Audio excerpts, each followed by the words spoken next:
All right, well, we're up to number 3, back to the salivary glands.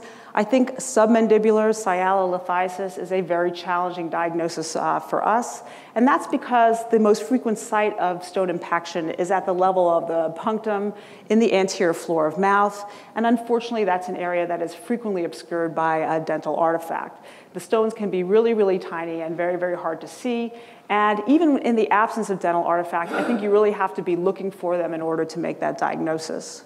So here's a patient with left submandibular pain, had a contrast-enhanced scan, and you can see the classic findings of sialonitis. The submandibular gland on the left is enlarged.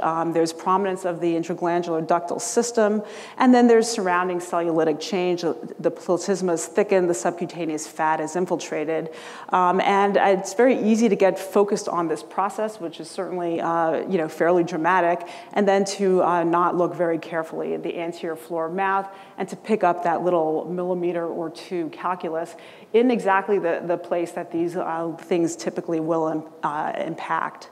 So you can play with these scans, and I just find it kind of cool to do. I don't know that it adds very much, but this patient with submandibular sialonitis, you can follow his dilated duct on this sagittal image all the way along the floor of his mouth to the tiny calculus that's present in that location, and you can do the same thing on the coronal scan. You can see the dilated duct with a little bit of peripheral enhancement, and it ends at that little tiny calculus in that location.